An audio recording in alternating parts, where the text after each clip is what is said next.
এই এই ওই দেখ, ওই দেখ, একটা মেয়ে আসছে না? এই হ্যাঁ রে ভাই, তাই তো। চল চল চল, সময় হয়ে গেছে, চল চল। হ্যাঁ ভাই, চল চল। ঘের ঘের ঘের ঘের। হ্যাঁ, কোথায় যাবে মামনি? না ওই ধর ধর, কে তোমরা? ধর, ওইদিকে যা, ওইদিকে যা। আমাকে ছেড়ে দাও। না, হ্যাঁ, ধর ধর। না, ছেড়ে দাও। হ্যালো বন্ধুরা, সবাই কেমন আছো? আজ একদম টান টান উত্তেজনা। আমাদের এর আগের গল্প ছিল কামনিশি, যেটা দ্বিতীয় পর্ব। কামরূপালী আসছে এই গল্পের পরে। আজকের গল্পের নাম বাইজি। ধৈর্য ধরে শুনো, আশা করি তোমাদের ভালো লাগবে আজকের গল্প। ভালো লাগলে অবশ্যই কমেন্টে জানিও, আর একটা লাইক করে দিতে ভুলো না। ও হ্যাঁ, হাইপটা দিয়ে দিও। শুরু হতে চলেছে আজকের গল্প, বাইজি।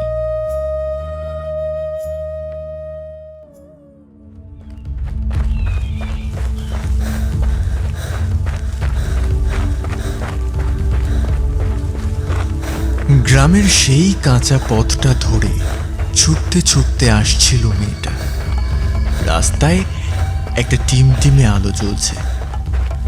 জনবসতি প্রায় নেই বললেই চলে। চারপাশে ঘন জঙ্গল এবং আধার ঘনিয়ে আসছে ক্রমাগত। এক অখ্যাত গ্রাম এই নৃপতিগড়। আজ থেকে প্রায় 150 বছর আগে এখানেই বাস করতেন জমিদার নৃপতি চৌধুরী। তার নামেই এই গ্রামের নাম। বলতে গেলে তার দাপটে বাঘে গরুতে এক ঘাটে জল খেত। শোনা যায় তার আমলে এই গ্রাম ছিল ঝকঝকে তকতকে এক আলোকময় স্বর্গ। কিন্তু আজ সব ফুরিয়ে গেছে।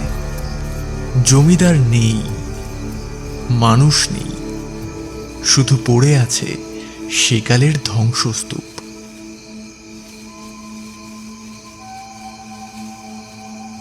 নৃপতিবাবুর মৃত্যুর পরেই যেন শুরু হয় এই গ্রামের পতন। খরা, বন্যা, দুর্ভিক্ষ, একটার পর একটা বিপর্যয়ে মানুষ বাধ্য হয় গ্রাম ছেড়ে চলে যেতে। শুধু পড়ে থাকে কয়েকটা দরিদ্র পরিবার, যারা মায়ার বশে নিজেদের জন্মভিটে ছাড়তে পারেনি। এই মেয়েটা, সে কিন্তু নৃপতিগড়ের মেয়ে নয়। সে থাকে পাশের গ্রাম পলাশপুরে।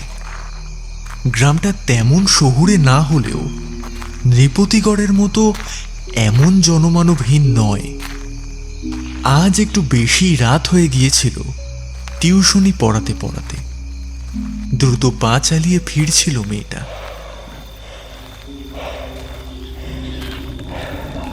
এত রাতে এই খুটখুটে অন্ধকারে একটা লোকও দেখছি না। কেমন যেন ভয় করছে আমার।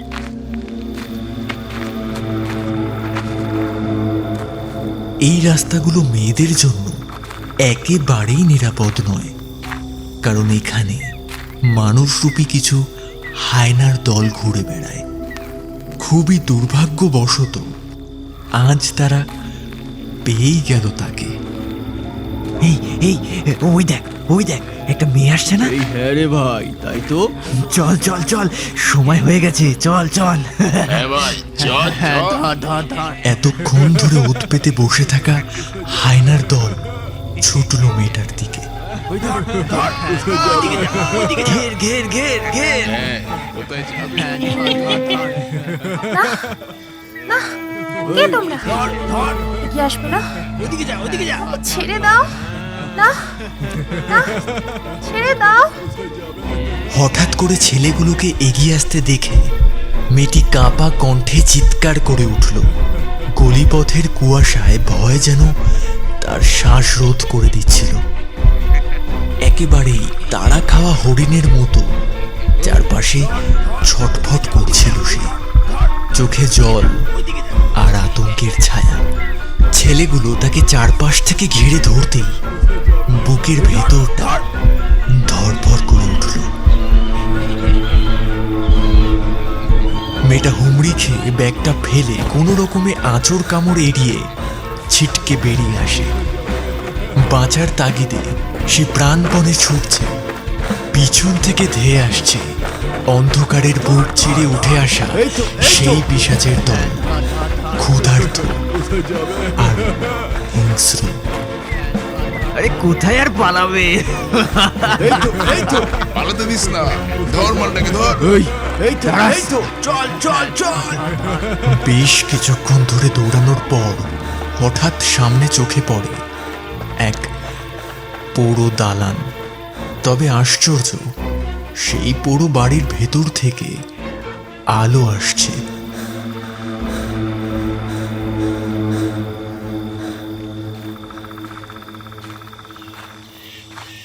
এই গ্রামের বাড়িতে তেমন কেউ থাকে না, তবু আলো নাকি ও ভুল দেখছে? হৃদয় লুকোতে হবে, ওরা যদি আমাকে খুঁজে পেয়ে যায়। পিছনে পিশাচদের ছায়া আর সামনে সামনে এক অজানা অন্ধকার। মেয়েটা কিছু বুঝতে না পেরে ঢুকে পড়ে সেই পোড়ো দালানে। বাড়ির ভিতরে ঢুকতে সে দেখে বাড়ির দেওয়ালগুলো ফাটল ধরা, জায়গায় জায়গায় গাছের শিকড় ফুটে উঠেছে। ছাদের ফাঁক দিয়ে মরা জ্যোৎস্নার আলো ঢুকছে, আর তার মাঝেই আলো জ্বলছে বাড়ির এক কোণে। এতটা পুরো বাড়িতে আলো, কেউ এখানে আছে নাকি? ঠিক তখনই একটা মধুর অথচ রহস্যময় আওয়াজ ভেসে আসে। মেয়েটা থমকে যায়। নুপুরের শব্দ ঠিক এমনভাবে বাজছে যেন কোনো ঘরে কেউ নৃত্যশীলায় মগ্ন। নাকের ডগায় শ্বাস বন্ধ হয়ে আসে মেয়েটার। তবু সে পায়ে পায়ে এগিয়ে যায় সেই ঘরের দিকে। কে হতে পারে? কেউ কি সত্যি আছে? ঘরের দরজার ফাঁক করে চোখ রাখতেই মেয়েটা স্তব্ধ। তার চোখের সামনে নাচছে এক অপূর্ব সুন্দর রমণী। পায়ের ঘুঙুরের শব্দে মোহিত যেন গোটা ঘর। তার গলায় ঝুলছে মণিহার, হাতে মুক্তোর বালা, সিঁথিতে পান্না বসানো টিকলি, আর পরনে ঝলমলে নাচের পোশাক। দেখেই বোঝা যাচ্ছে ইনি বড় ঘরের রমণী। তার রূপ, পোশাক, গয়নার ছটায় চোখ যেন ঝলসে যায়। আর তেমনি অপরূপ তার নৃত্যকলা। হঠাৎ রমণীর চোখ পড়ে মেয়েটির দিকে। নাচ থামিয়ে এক মায়াবী হাসি মুখে সে বলে, ও কি মেয়ে, বাইরে দাঁড়িয়ে আছো কেন? এসো, ঘরের ভিতরে এসে বসো। বড্ড লাজুক মুখে ঘরে ঢোকে মেয়েটি। এক ঝাপসা আলোয় আলোকিত সেই ঘরটা যেন নিস্তব্ধতার শরীরে মোড়া। এই বাড়িতে প্রথমবার এলে, কিছু মুখে দেবে না তা কি হয়? দাঁড়াও, আমি শরবত নিয়ে আসি। রমণীর ঝলমলে আঁচল লুটিয়ে পড়ে মেঝেতে। তার পায়ের ঘুঙুরের ধ্বনি যেন অতীতের গানে ভরিয়ে তোলে বাতাস।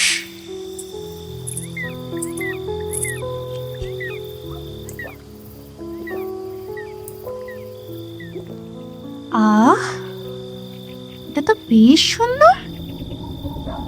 তোমার ভালো লেগেছে? এই শরবত আমি নিজেই বানিয়েছি। খুবই সুন্দর হয়েছে। আপনি কি এই বাড়িতেই থাকেন? হ্যাঁ গো, এই তো আমার বাসস্থান। এখান থেকে কোথায় যাব বলো? এই বাড়িতে আর কেউ থাকে না? না গো না। তোমার কি আমায় পছন্দ হলো না বুঝি?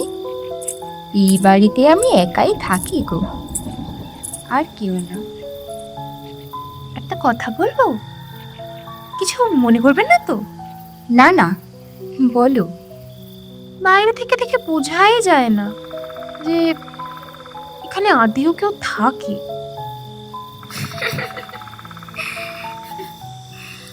সব কিছু কি আর বাইরে থেকে বোঝা যায় গো মেয়ে?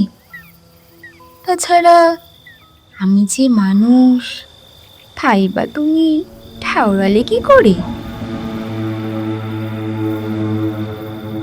মানে? মেয়েটা অবাক হয়ে চেয়ে রইল রমণীর কাজল কালো চোখের পানে। অমন সুন্দর চোখ দুটোতে জল দেখা দিল, কিন্তু প্রাণপণে কান্না চেপে রমণী বলল,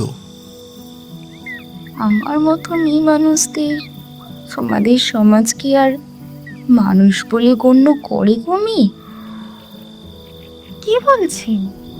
কিছুই তো বুঝতে পারছি না। ধুস, মাথা মোটা গোমুখ। আমার সাজগোজি দেখেও বুঝতে পারছিস না? আমি পতিতা, নষ্ট নারী। যাকগে, অনেক রাত হলো, তুমি ভদ্র মেয়ে, বাড়ি যাও।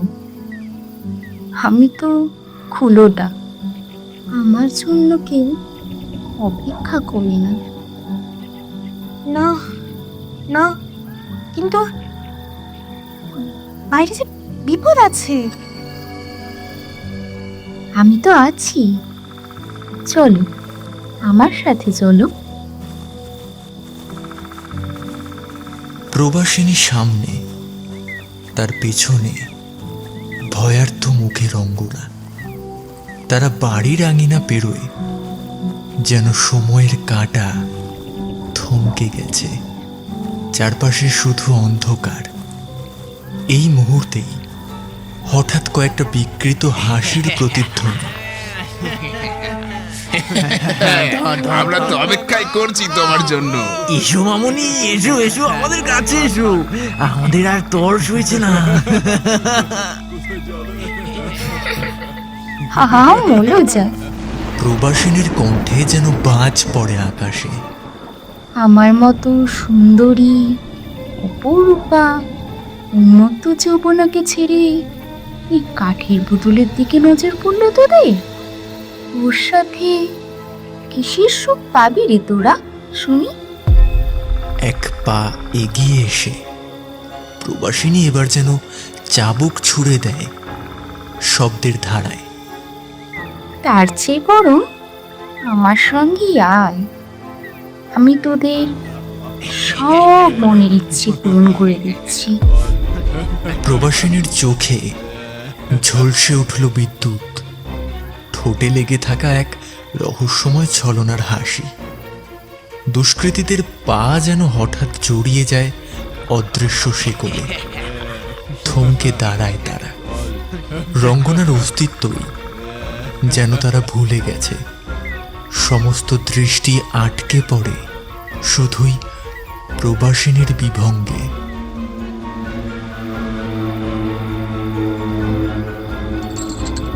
যাও, সরে পড়ো এখনই। রঙ্গনা ধীরে ধীরে পিছিয়ে যায়, নিঃশব্দ পায়ে চলে যায় গাছের আড়ালে। অন্যদিকে প্রবাসিনী আবার দাঁড়িয়ে বলে, মর আটকুর বেটারা, এখানে দাঁড়িয়ে শুধু দেখি সব তেষ্টা মিটে গেল বুঝি? চল ভেতরে, নাচ গান হবে, নেশা টেশা হবে, খিদেও মিটবে। প্রবাসিনী এগোতে থাকলো সেই পরিত্যক্ত বাড়ির দিকে, আর তার পেছনে পুতুলের মতো হেঁটে চলল হায়নার দল। দরজা দিয়ে সকলে প্রবেশ করতেই এক বিকট শব্দে বন্ধ হয়ে গেল বাড়ির দরজা।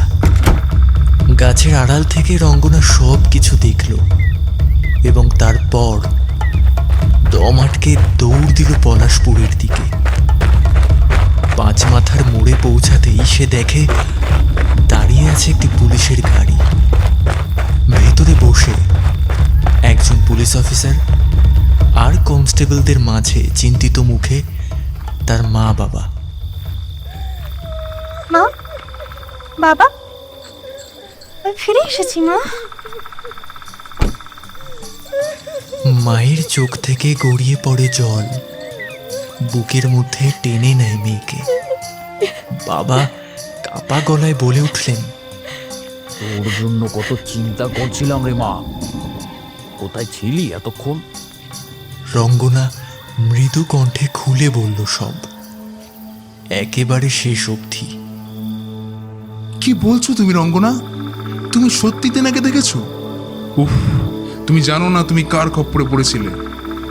সুবীরদা, বাজে কথা বকো না তো। তিনি নির্দোষকে কিছুই করেন না, এমনকি তিনি কাউকে বিনা কারণে আঘাত পর্যন্ত করতে চান না। আপনারা কি বলছেন? কিছুই বুঝতে পারছি না, পরিষ্কার করে বলুন তো। শোনো রঙ্গনা, তোমাকে সবটা খুলে বলি। আমি আর সুবীরদা এই গাঁয়েরই ছেলে, তাই জমিদার বাড়ির ইতিহাস থেকে শুরু করে সবটাই জানি। যে পুরো বাড়িটায় তুমি আশ্রয় নিয়েছিলে ওটাই আসলে জমিদার নৃপতি চৌধুরীর প্রাসাদ। আজ থেকে প্রায় 150 বছর আগের কথা। তখন গ্রামটা ছিল এক স্বপ্নপুরী, এক চাঁদের হাট। এই গ্রামেই জন্মায় রাজনন্দিনী বসু। গরিবের ঘরে জন্ম, কিন্তু রূপে সে যেন স্বর্গের পরী। এতটাই সুন্দর ছিল যে তার বাবা নারায়ণ চন্দ্র তাকে নাম রাখে রাজনন্দিনী।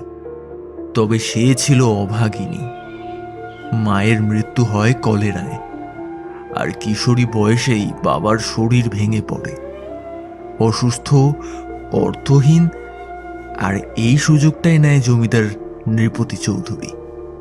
একদিন রাজনন্দিনীকে ডেকে পাঠানো হয় রাজবাড়িতে। তাকে প্রস্তাব দেওয়া হয় বাইজি হওয়ার জন্য। প্রথমে সে রাজি হয়নি, কিন্তু লোভ দেখানো হয় বাবার চিকিৎসা হবে সাহেব ডাক্তার দিয়ে, সমস্ত খরচ তারাই দেখে নেবে। রাজনন্দিনী আর না করতে পারেননি। বাবার জন্য শেষকালে নিজেকে তার হাতে বেচে দিল। অথচ বাঁচল না নারায়ণচন্দ্র। তিনি মারা গেলেন, রেখে চলে গেলেন রাজনন্দিনীকে একা এক বাইজির জীবনযুদ্ধে। তার নামও পাল্টে দিলেন নৃপতি। তা হয়ে উঠল প্রবাসিনী। বলতেন, যার উষ্ণতায় শিরায় শিরায় অগ্নিপ্রবাহ তোলে তার নাম আর কি বা হতে পারে। ধীরে ধীরে প্রবাসিনী হয়ে উঠল প্রধান বাইজি। রত্নে মুড়ে দিত তাকে। রাত ভোর তার কক্ষে সময় কাটাতেন জমিদার। দেখতে দেখতেই 10টা বছর কেটে যায়। একদিন আচমকা প্রবাসিনী কেঁদে পড়ে জমিদারের পায়ে। বাবু, আমায় আপনার পায়েই রাখুন আজীবন। আপনার হৃদয়ে থাকার যোগ্যতা নেই আমার। তবে অনুরোধ, আমার গর্ভে যে বেড়ে উঠছে আপনার সন্তান, তার গায়ে খালি লাগতে দেবেন না। কি বললি? উল্টা মেয়ে মানুষ, সাহস কেমন হয়েছে তোর? কিভাবে জানলি ছেলেটা আমার? 10টা মেয়ে মানুষ, বড় বড় কথা মুখে। আপনি তো আমায় কুলোটা বানিয়েছেন বাবু। 5 মাস ধরে আমি অসুস্থ, কোনো পুরুষ আসেনি আমার ঘরে আপনি ছাড়া। তোকে দয়ায় রাজার মতো রেখেছি, খাওয়াচ্ছি, পড়াচ্ছি, গয়না দিচ্ছি, আর তুই আমায় ধমকাচ্ছিস? মারুন, মেরে ফেলুন, তবুও আমি আমার কথা থেকে এক চুলো সরব না। আপনি যদি স্বীকার না করেন আমি চিৎকার করে বলে দেবো সবাইকে। তবে রে, যত বড় মুখ নাই তত বড় কথা। মরেই যখন যাবি, শেষবেলা তৃপ্তিটা মিটিয়ে দে আমায়। জমিদারের চোখে তখন খিদে, হিংস্রতা। এক বাঁকা লোলুপ হাসি হেসে ঝাঁপিয়ে পড়লেন অন্তঃসত্ত্বা প্রবাসিনীর উপর। প্রবাসিনী নারকীয় অত্যাচার সহ্য করতে না পেরে অজ্ঞান হয়ে পড়লেন। বিছানায় রক্ত গড়িয়ে এলো। শেষ অবধি জমিদার নিজ হাতে গলা টিপে শেষ করে দিলেন প্রবাসিনীকে। এই ঘটনার পর থেকেই জমিদার বাবুর আচরণ বদলে যেতে লাগলো। মাঝে মাঝে ভয়ে কেঁপে উঠতেন। স্বপ্নে দেখতেন আমায় পুরোটা বানালে, কিচ্ছু বলিনি, কিন্তু আমার সন্তানকে কেন মারলে তুমি? জমিদারের মুখে তখন আতঙ্কের ছাপ। ঘুম ভেঙে উঠে চিৎকার করতেন, ও আমাকে বাঁচতে দেবে না, কিছুতেই না। সেই কথা পড়ল। অমাবস্যার রাত, শ্মশানকালীর পুজো। রাজবাড়ির দালানে শোনা গেল গো গো শব্দ।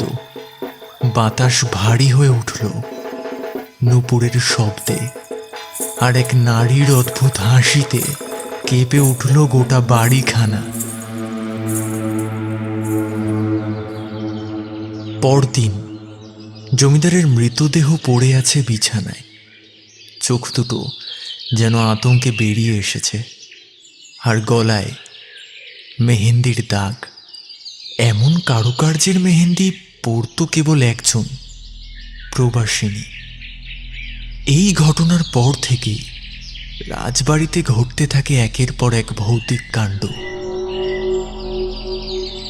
সন্ধ্যার মুখে কিংবা ভোর রাতে কেউ কেউ দেখেছে ছাদে হেঁটে বেড়াচ্ছেন এলো চুলো এক নারী মূর্তি। রাত গভীর হলে কখনো ভেসে আসে নূপুরের শব্দ, কখনো আকুল কান্না, কখনো বা মৃদু হাসি। এমন ভয়ের সৃষ্টি হয় যে সকলে রাজবাড়ি ছেড়ে চলে যায়। ওঝা ডেকে লাভ হয়নি কিছুই। আজ তুমি বাড়ি যাও রঙ্গনা, কাল আবার এসো রাজবাড়িতে। আমাদেরও আসতে হবে 4টে ডেড বডি নিয়ে যাওয়ার জন্য। আবার কাগজেও হেডলাইন দেখতে পারবে কালকে, 4 যুবকের রহস্যময় মৃত্যু। সে কি কি বলছেনটা কি আপনি? ঠিকই বলছি, আমি এই গায়েরই ছেলে।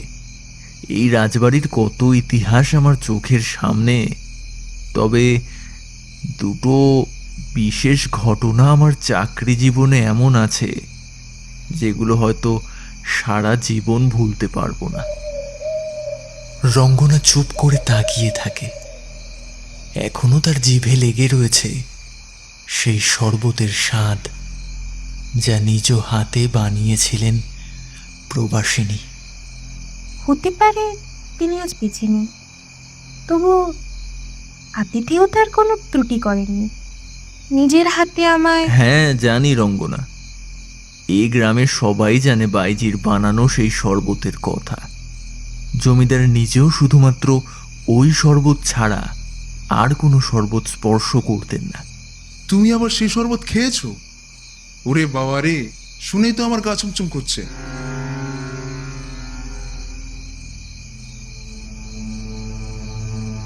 আমার ভয় করছে না, বরং কষ্ট হচ্ছে।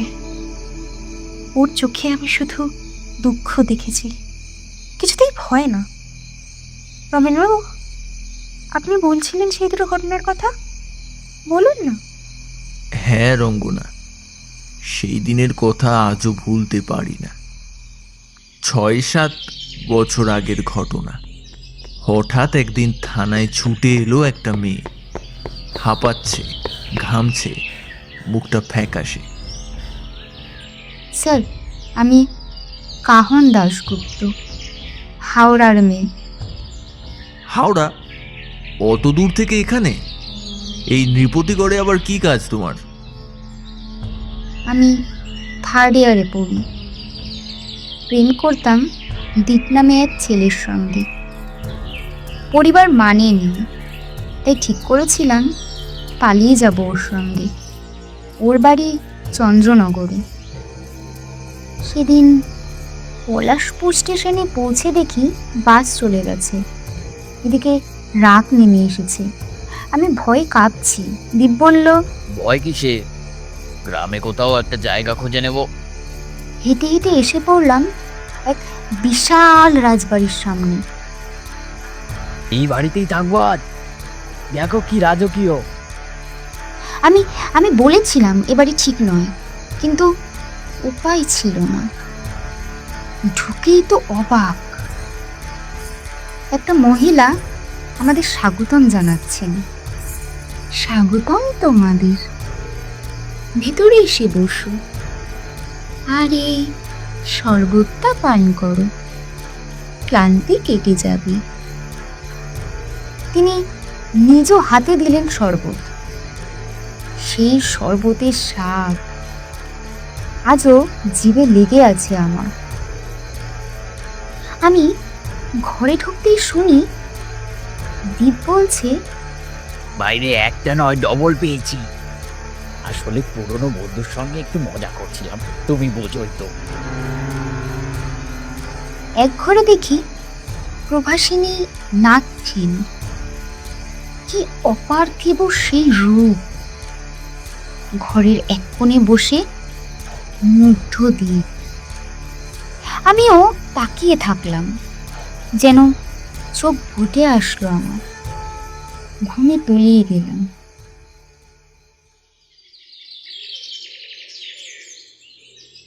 বোকা আমি, বাড়ির মতো আশ্রয় ছেড়ে কেউ পালায়?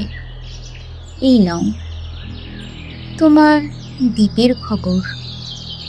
কাগজের কাটিংয়ে দেখি ছবি সহ সংবাদ। ওর নাম পীযূষ দত্ত, এক পাচারকারী, প্রতারক। বেরিয়েই দেখি গতকাল রাতের রাজবাড়ির চাকচিক্য একেবারে উধাও। চারপাশ প্রায় ধ্বংসাবশেষ। যে ঘরে নাচ দেখছিলাম তা এখন যেন শতাব্দীর পুরনো। ঘরের দরজা ঠেলে দেখি মেঝেতে দীপ, নিথর, মৃত। চোখ দুটো যেন আতঙ্কে বেরিয়ে আসছে। গলায় স্পষ্ট মেহেন্দির ছাপ। বড্ড চেনা চেনা লাগলো এই মেহেন্দির ডিজাইনটা আমার। হঠাৎ মনে পড়ল এই একই মেহেন্দি আমি দেখেছি প্রভাসিনীর হাতে। প্রভাসিনী, কোথায় গেলেন আপনি? আমি খুঁজে বেড়ালাম গোটা রাজবাড়ি, কোথাও নেই তিনি। যেন হাওয়ায় মিলিয়ে গেছেন, কর্পূরের মতন উধাও। হঠাৎ চোখে পড়ল একটা ছবি, দেওয়ালে টাঙানো। ফটো নয়, হাতে আঁকা ছবি। ছবিটা প্রভাসিনীর। ধুলো আর জালে ঢেকে গিয়েছে মুখটা। আমি ধুলো সরিয়ে দেখি ছবির নিচে লেখা 3 ফেব্রুয়ারি 1872, আর নিচে এক সাহেব পেইন্টারের সই। তোমায় যে কি করে বোঝাবো রঙ্গনা, শুনে মনে হচ্ছিল ওর চোখের সামনেই সবকিছু দেখছি। কাহন মেয়েটা তখন দরদর করে ঘামছিল, হাতে ধরা একটা কাগজের টুকরো। আমরা সঙ্গে সঙ্গে ছুটে গেলাম রাজবাড়িতে। জলসাগরের কোণে পড়ে আছে ছেলেটার দেহ। চোখ দুটো আতঙ্কে ছিটকে বেরিয়ে এসেছে, আর গলায় মেহেন্দির ছাপ। কি বলছেন? কিন্তু তারপর মর্গে পাঠানো হলো দেহটা। অথচ জানো রঙ্গনা, সেই মেহেন্দির ছাপটা একেবারে বেমালুমি উধাও হয়ে গেল। ওরে বাবারে বাবা, সেই ঘটনাটা মনে পড়লেই গায়ে কাঁটা দেয়। মনে হয় যেন চোখের সামনেই ঘটছে। দাঁড়ান নবীন বাবু, এবার দ্বিতীয় ঘটনাটা বলুন। শুনে মনে হচ্ছে প্রবাসিনীকে আমি চিনে ফেলেছি। এই ঘটনাটা আবার 3 বছর আগের। সদ্য বিবাহিতা এক তরুণী হেমন্তিকা তার স্বামী অনিকেতের সঙ্গে এসেছিল নৃপতিগড়ে।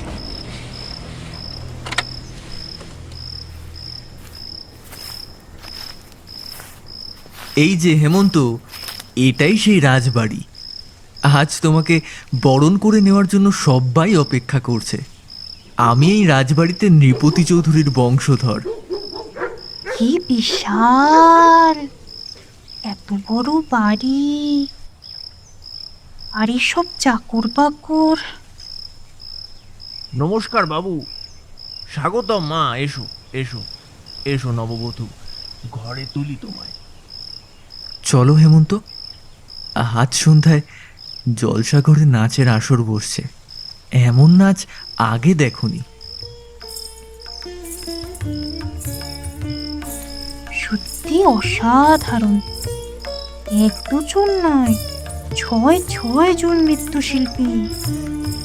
এ যেন রাজ দরবার। আহ, কি টেস্ট, দারুণ। এটা রাজবাড়ির স্পেশালটি, বুঝলে মাই ডিয়ার। আমার মাথা ঘুরছে, চোখ বন্ধ হয়ে আসছে।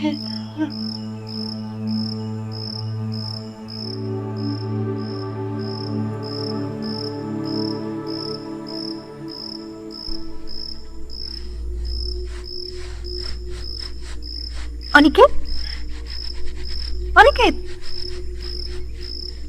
আমি কোথায়? কে রেখেছে আমাকে? কেউ নেই? অনিকেত, কেউ আছে? প্লিজ আমাকে ছেড়ে দাও। আমি কিছু করিনি।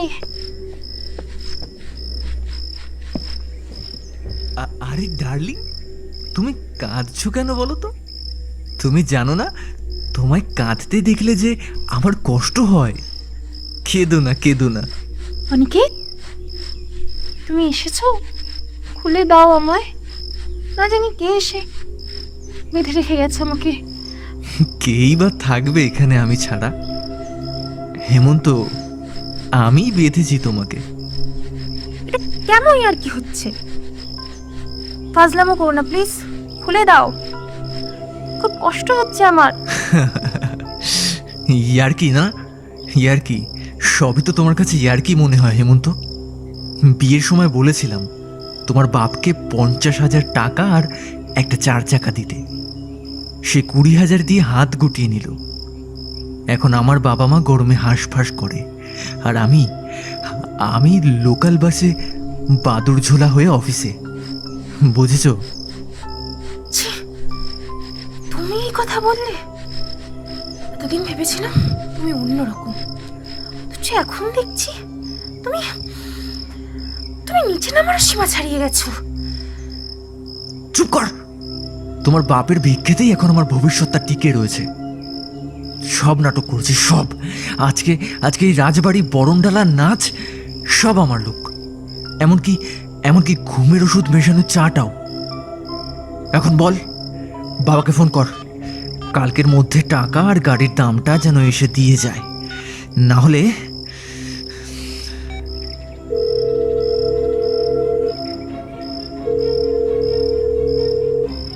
হ্যালো, আরে শ্বশুর মশাই যে, আপনার মেয়ের জীবন এখন আপনার হাতে, বুঝলেন? নিন, ওর সাথে কথা বলুন। না, আমি কিছুতেই টাকা চাইতে পারি না বাবার কাছে। প্রায় নিঃস্ব করে বিয়েটা দিয়েছে বাবা। আমি মরে যাব, তবু টাকা চাইবো না। তাহলে মরার জন্য প্রস্তুত হয়ে নাও হেমন্ত। কেরোসিন আনছি এক্ষুনি। সালা সব কিছু মিটিয়ে দেবো আজকে। না না অনিকেত, না, এই শব্দটা শুনছো? কে কে আসে ওখানে? এটা এটা তো এটা এটা কি? কে কে এসেছে? কেউ তো এখানে থাকার কথা না। ঘরের আলোগুলো হঠাৎই জ্বলতে নিভতে শুরু করলো, আর সেই আলো অন্ধকারের খেলায় ঘরে ধীরে ধীরে প্রবেশ করলো এক অপরূপা রমণী। তার রূপ যেন জোনাকির নরম আলো আর বজ্রপাতের তীব্র দীপ্তির সংমিশ্রণ। কে কে তুমি? আমি প্রভাসী। অনিকেত আগেই মোহিত হয়েছিল তার লাস্যময় রূপে। এবার তার কণ্ঠ আর হাসি শুনে যেন সমস্ত দুনিয়ার বাস্তবতা ভুলে গেল। তার হাতে ধরা কেরোসিনের বোতলটা হুড়মুড়িয়ে পড়ে গেল মেঝেতে। অপূর্ব। ও বাবু, শুধু দেখেই সুরাপান করবে? আমি এই রাজবাড়ির বাইজি, নাচও দেখাবো, আবার শরীরের ভাষাতেও আপনাকে চিত্ত করবে। হাজার হোক আপনি রাজবাড়ির অতিথি, আপনাকে খুশি করাই যে আমার কর্তব্য। অনিকেতের দৃষ্টিতে এক ভয়াবহ লালসা, যেন বহুদিনের উপসে মানুষ প্রিয় খাদ্যের দিকে তাকিয়ে থাকে, ঠিক তেমনই। কত টাকা চাই? যা আপনি খুশি হয়ে দেবেন বাবু, তাই মাথা পেতে নেব আমি। অনিকেত প্রবাসিনীর পেছনে ছুটে চলল যেন উন্মাদ এক শিকারী, আর সামনে ছুটছে সে নারীর ছায়া। হেমন্তিকার দড়ির বাঁধন তখন নিজে থেকেই আলগা হতে লাগলো। অবাক হলেও মুহূর্তে নিজেকে মুক্ত করে নিল। প্রবাসিনী হাসছে, দৌড়ে চলেছে, আর তার পেছনে পেছনে ছুটছে অনিকেত। উন্মাদ হয়ে চেঁচিয়ে বলছে, দাঁড়াও দাঁড়াও প্রবাসিনী, যেও না তুমি। তারা ছাদে উঠে গেল। হেমন্তিকাও ধীরে ধীরে পেছন পেছন অনুসরণ করল। হেমন্তিকা ছাদে উঠে দেখল প্রবাসিনী ভাঙা রেলিংয়ের ধারে দাঁড়িয়ে এক লাজুক হাসি হেসে তাকিয়ে আছে অনিকেতের দিকে। অনিকেত ঝাঁপিয়ে পড়ল তার দিকে, আর ঠিক তখনই প্রবাসিনী মিলিয়ে গেল আকাশে, আর অনিকেত সোজা রেলিং ভেঙে ছাদ থেকে পড়ে গেল মাটিতে। হেমন্তিকা দাঁড়িয়ে থাকতে পারল না। আতঙ্কে, ব্যথায়, শোকে অজ্ঞান হয়ে ছাদের মেঝেতে পড়ে গেল। পরদিন সকালে রঘুনাথ বাবু আর অনুরাধা দেবীর ডাকে জ্ঞান ফিরল হেমন্তিকার। ও যা বলল পুলিশকে তা হুবহু মিলল ঘটনার সঙ্গে। ছাদের সেই জায়গা থেকেই অনিকেতের দেহ পাওয়া গেল রাজবাড়ির উঠোনে, আর গলায় সেই একই ধরনের মেহেন্দির ছাপ। রঙ্গনা, কাল ওই 4টে ছেলের গলায় দেখো একই ধরনের মেহেন্দি থাকবে। তারা কাল তোমায় বাজে মতলবে তাড়া করেছিল বলে প্রবাসিনী তাদেরকেও শেষ করেছে।